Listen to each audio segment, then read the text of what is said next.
I uploaded a video on the similarities between God's culture and Japanese culture. So someone made a comment that can I make a series of videos like this? That is the similarities between God's culture and other cultures of the world. So I decided that I'll be making videos like this every third Friday of the month. So today we are going to India.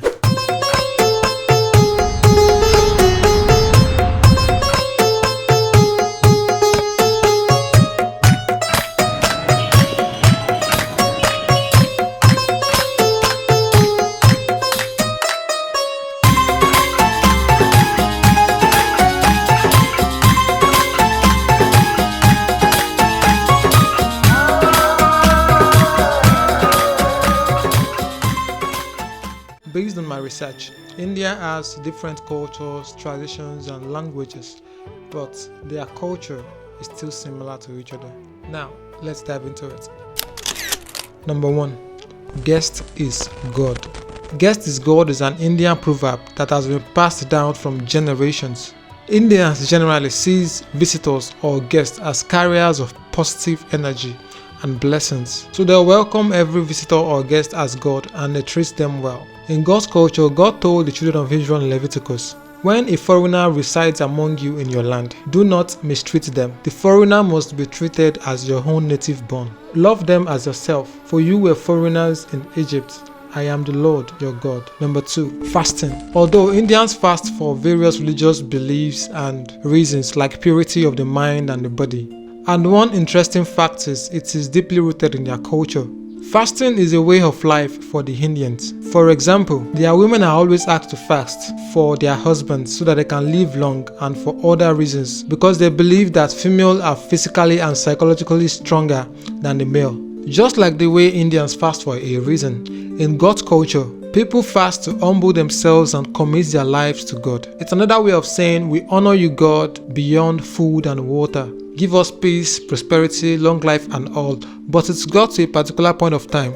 God told the people of Israel in Isaiah that it's not this fast I choose. To loose the bonds of wicked, to undo the straps of the yoke, to let the oppressed go free and break every yoke.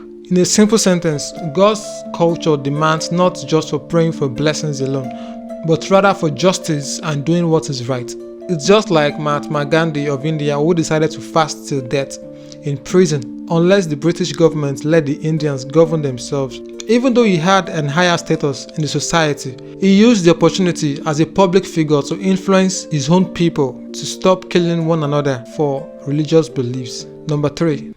Festivals. Festival is another important culture of which the Indians don't joke with. They see it as a medium to create bond, harmony and unity among the people. They celebrate over 30 festivals in a year. An example of the popular ones are Diwali, which is the festival of lights, and Holi, which is the festival of colors. And they celebrate it wherever they are around the world. What is popularly known as festivals in Indian culture is what the Bible calls feasts in God's culture. And all festivals in the Bible are linked to an event that happened. For example, when God delivered the children of Israel out of the land of Egypt, where they were living as slaves, the last night they used in Egypt was regarded to as the Passover night. Since then, it became a remembrance of what happened when they were in the land of Egypt, and up till today, it's still being celebrated. Other examples of festival in God's culture are Feast of the Unleavened Bread, Feast of First Fruits, Feast of Atonement, and so on. Number 4.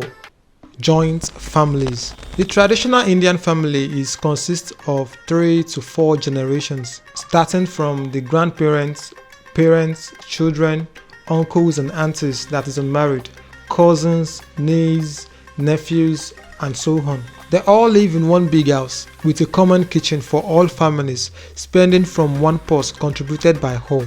And it helps them to be loyal to one another, especially when challenges comes up. Although there is no place in the Bible where God told Abraham and his descendants to practice joint family, and at the same time, God was not against it. For example, when God told Abraham to leave his father's house, Abraham didn't just take his wife alone.